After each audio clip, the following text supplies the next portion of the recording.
You guys can call me Andy. I'm known as Coach Andy. And I have the pleasure of coaching many highly productive teams in the Tom Ferry organization across the country. Some that you probably know, like Matt Farnham's group in Vegas, and some that you might not know, groups that are doing a couple hundred transactions a year to, I think my largest is about 650 transactions a year. There is a well-oiled machine, and then there is an organized chaos. So we've got the full spectrum in the schedule. But right now, we've been finishing up a conversation with nearly every team I coach around, okay, you've checked out how you did year to date. You've checked out what your numbers look like compared to your goal. If you haven't done that, I would encourage you to do that. Okay, my goal was X. Here I am, closed and pending year to date. Here's what I need to do on my new appointments per week. Here's what I've been averaging my new appointments per week. And what adjustments do I need to make? And the number one reason that you want to do this, it's something that I heard this fancy word many years ago. And I'm like, I like words that make me sound smart because I need any help I can get. And the word is metacognition. Has anybody ever heard that word? Metacognition is a fancy word that simply means increasing self-awareness. I mean, metacognition happens when you are trying to lose weight and you put yourself on the scale. You're now aware of your progress or not so much progress. Metacognition works probably with Nazar's pickleball when he was playing against people that weren't so good and steps up to people that are better. He can see, he's now aware of whether or not his skills improve. Do you actually even lose when you play? So these days you do because you're a busy guy. Metacognition is your opportunity to, hey, stop, slow down, take a look at your results compared to what you want. And what Tom says is, he goes all the time on stage, we've seen him say this 1,000 times. Here's your goals.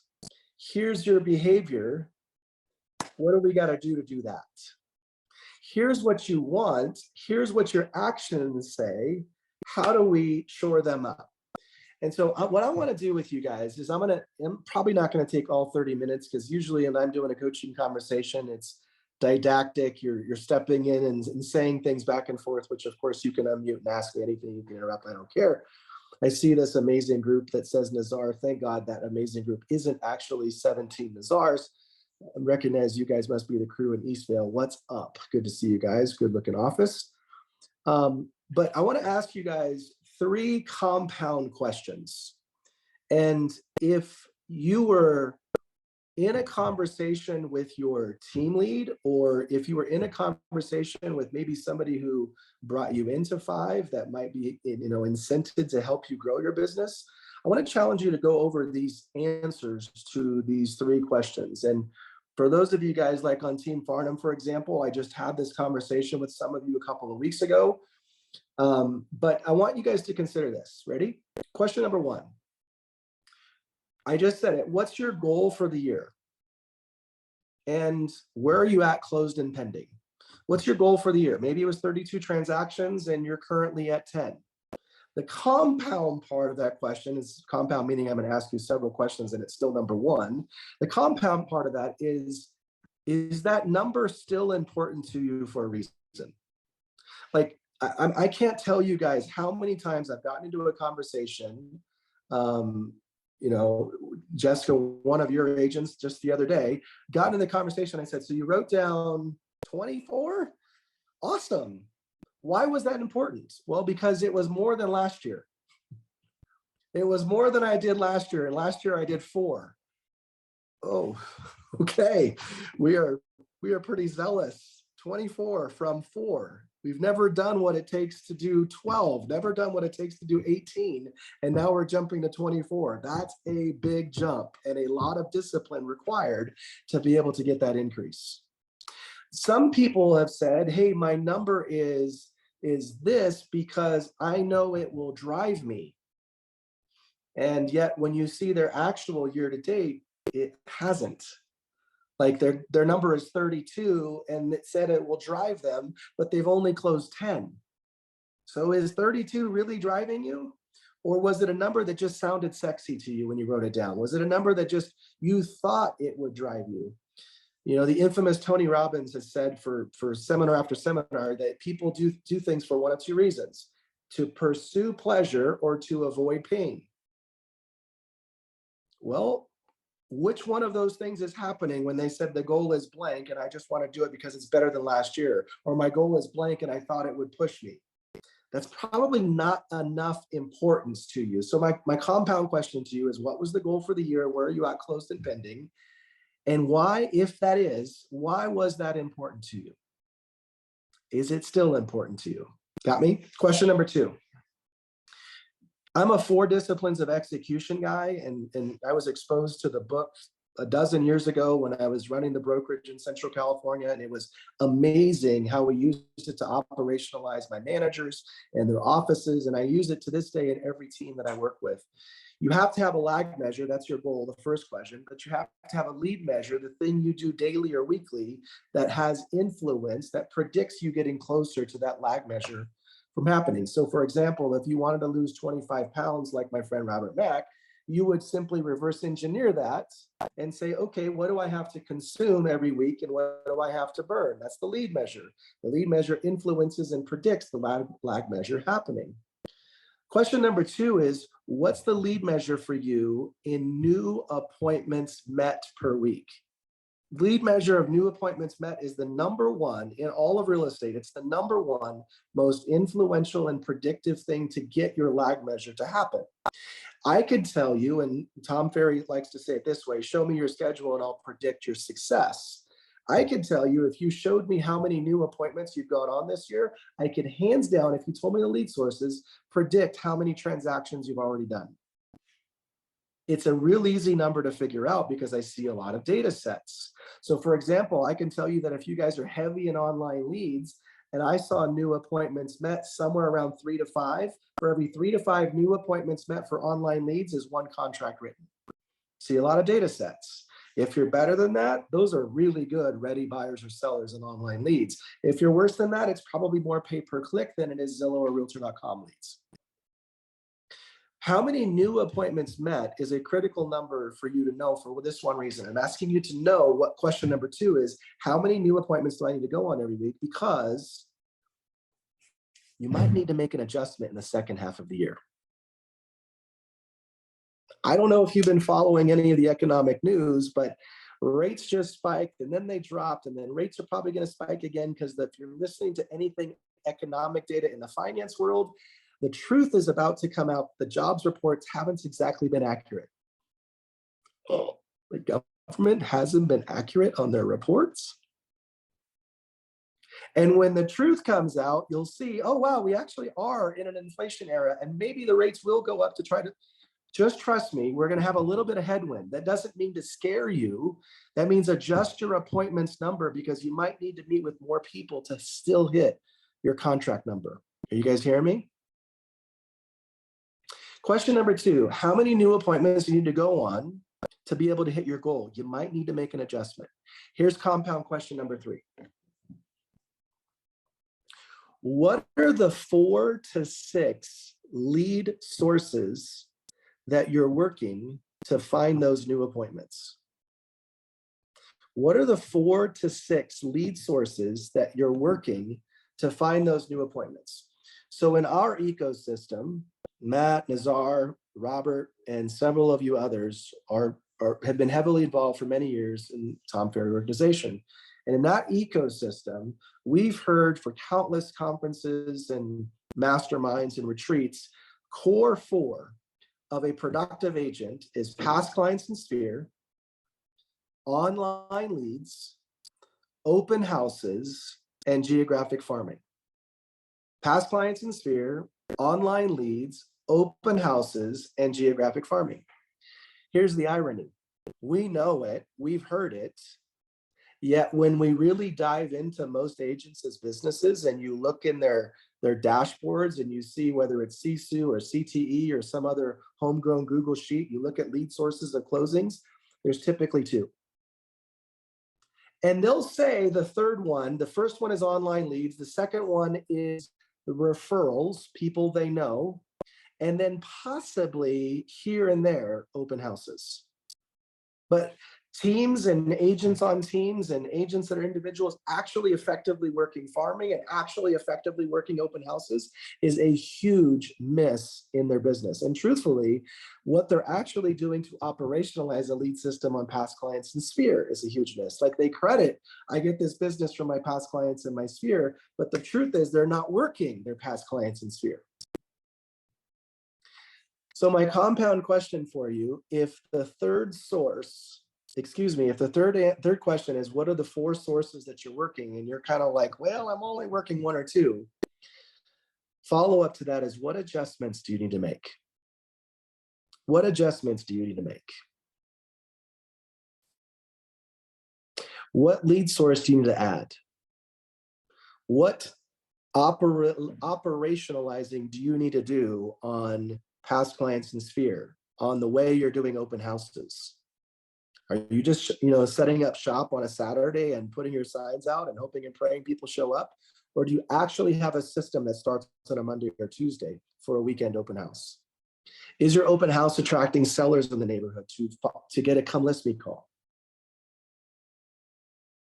Matt, I haven't had an actual Zoom call from somebody in an airplane. So I want to know, is this actually happening while you're in the air, or are you guys about to take off? The reason they haven't taken off to Cabo yet is because Matt's still standing for a Zoom call. It's fantastic. Love it. Hope you guys have safe travels and enjoy your family time.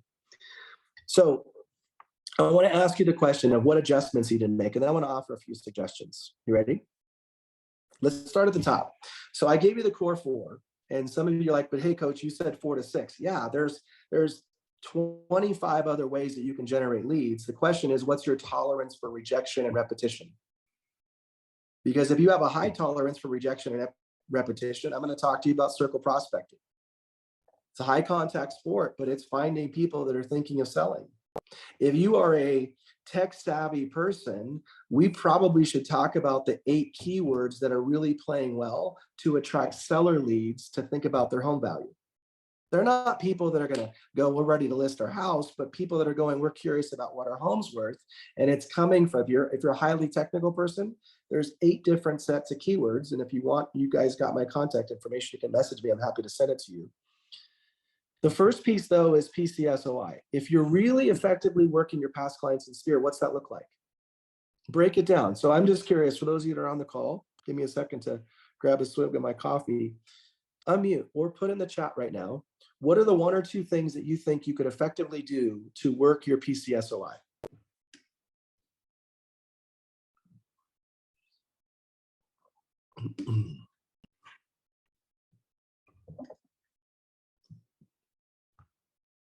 Are we afraid to put something in the chat? Can I chime in? Yeah, do it. Thanks, I was with my mastermind group the other day, and one of the agents in the group has this text message that he sends out that's super cool. And he calls a lot of expireds, but this can actually work with one of your own listings in-house. And he basically says, hey, I'm not sure if this is for you, but I've got an off market in your city, right? Doesn't matter what, I've got an off market in North Fresno, right? If it's Andy or whatever. Do you know anybody? No, I got an off market in Fresno that's going to be priced around $650. Do you know anybody that might be interested?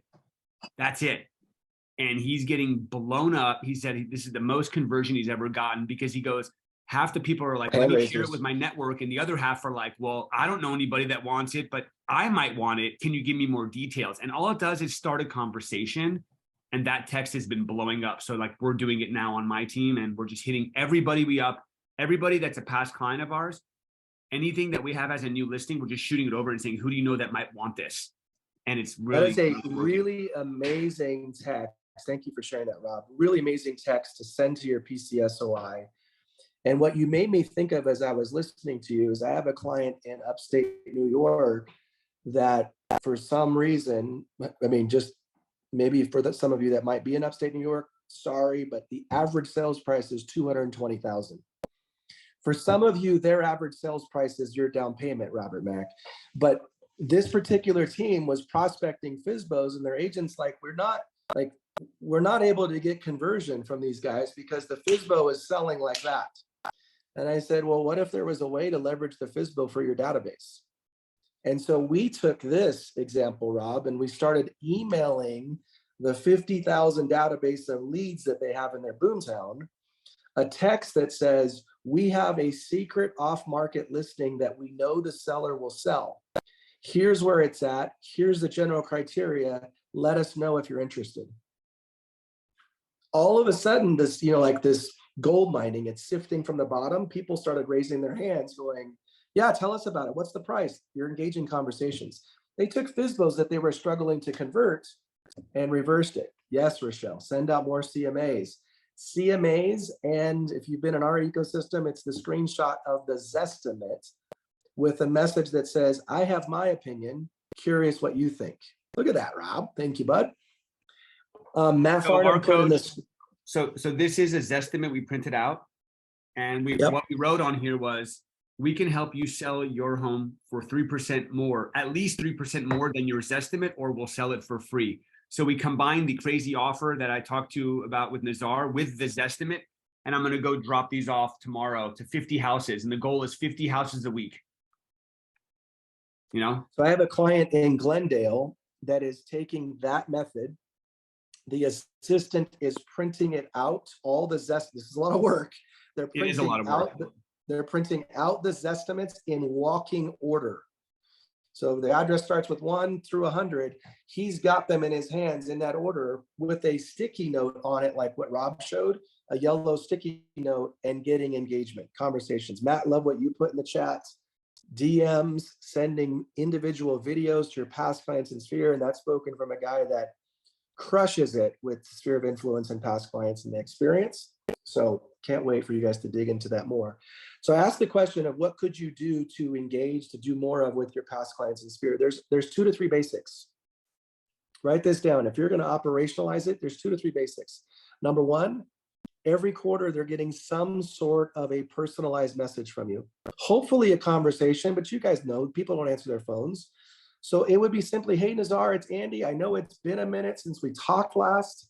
I just was hopping onto my phone. I recognized, oh my gosh, I haven't talked to Nazar, and I wanted to drop a call, see how you guys are doing. If there's anything real estate related I can do for you, please call me back. It's all it's doing is tilling the soil, guys. Don't overthink it. I'm not trying to sell them a house. It's tilling the soil that Andy's still in the real estate business. Remember him? So a client of mine who I actually recruited over a dozen years ago, Jason Ferris, when he was an individual agent, we call it wet behind the ears, Jason, was doing 20 transactions a year. I said, hey, go home tonight and try this script on 10 people in your sphere. First person on his list was his mother. He told me about it the next day.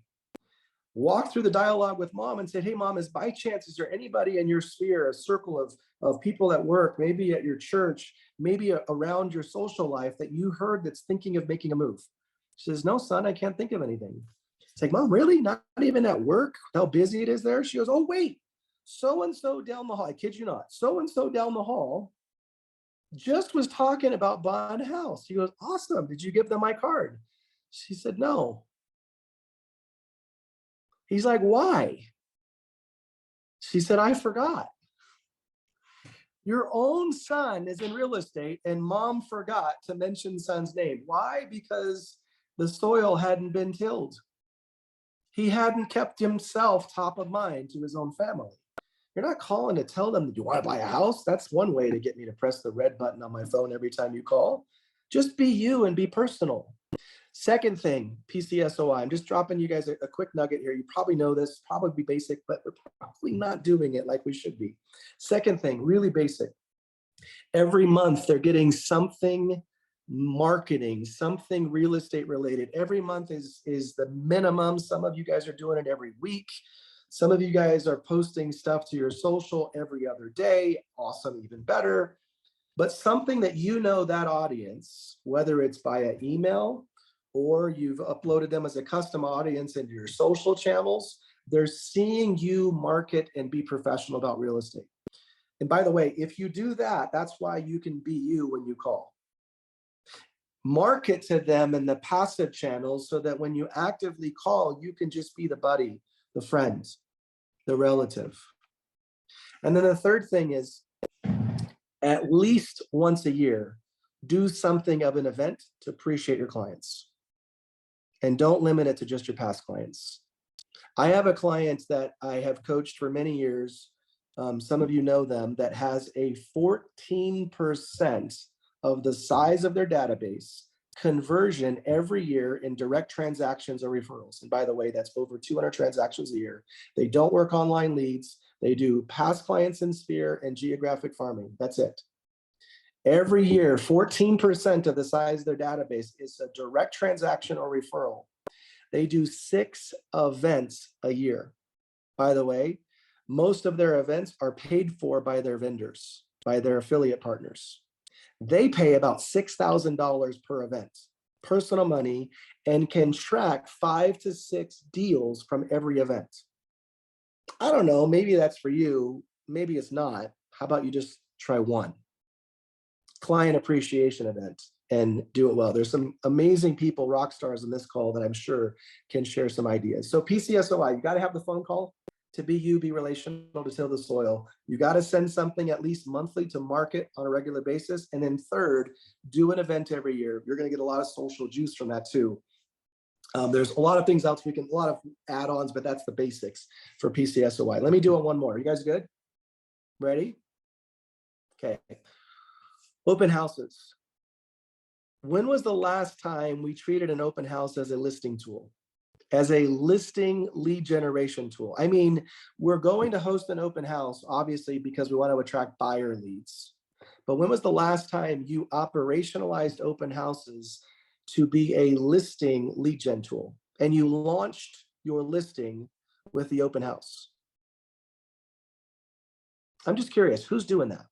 Who's saying that when we go and launch this listing, the first showings, because the sellers excluded it, is on the Saturday, the first open house?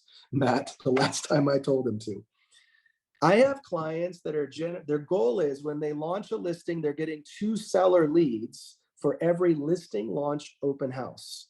I know, man, I'm not trying to make you feel bad. They launch a listing with the open house and they're getting 2 seller leads, meaning neighbors that are thinking of selling, because they have simply changed their mindset that we have this listing, let's use it to get a listing. We have this listing and there's got to be somebody within a 200 home radius that's thinking of selling. Let's find them. And how do we find them? We get intentional with our marketing beforehand. We get intentional with, you guys remember, Nazar, the neighbors only open houses that we used to talk about 5, 6, 7 years ago? They're back and they're working post-COVID. Why? Because inventory is in our favor. And if you ever want to have a seller to come by and say nothing, but they're checking you out, they're standing on the side of the room and watching how you interact with the consumers coming in. They're checking you out, that they want somebody that's out of the box creative in their marketing, and they're seeing how you behave without even doing a listing interview with you yet.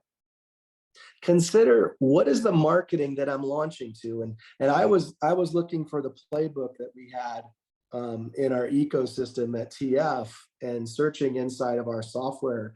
And I kid you not, Rob, the first time that Tom taught on this was when he released Breakthrough by Design 8 years ago. You want to see a young version of Tom Ferry without glasses and all of his red hair? It was hilarious, but he was talking about follow me on Twitter in this training video. That's how he used to have people follow him. But the basics of that were the same. On Monday, you do this. On Tuesday, you do this. On Wednesday, you do it. On Thursday, you door knock. And on Saturday, all of the prospective buyers can see it for the first time. And yes, I know we have MLS regulations and everybody's worried about, but you got to be fair and compliant. There are ways to do this that still stay compliant.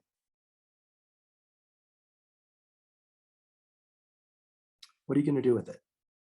How do you launch your listing? I said it one time to a seller of mine. I said, you know, it's interesting. This guy, iPhone, they introduce everybody to the new iPhone. They market the snot out of it, and then you can buy it later.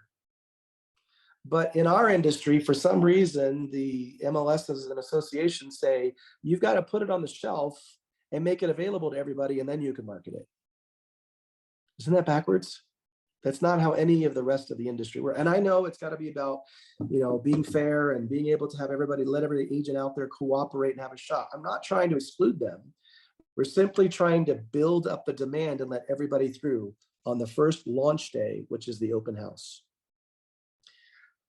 That's all I have time for. Nazar, was this hopefully helpful and you guys can get some value and maybe a little bit of back to basics? What are the core four? What are you doing to level those up and operationalize them? Good? You guys good? Maybe we can dig deep on a future one. Look forward to seeing you guys again. Thanks for That was letting me share. awesome, Nazar. Andy. Thank you, man. Thank you. Thanks, guys.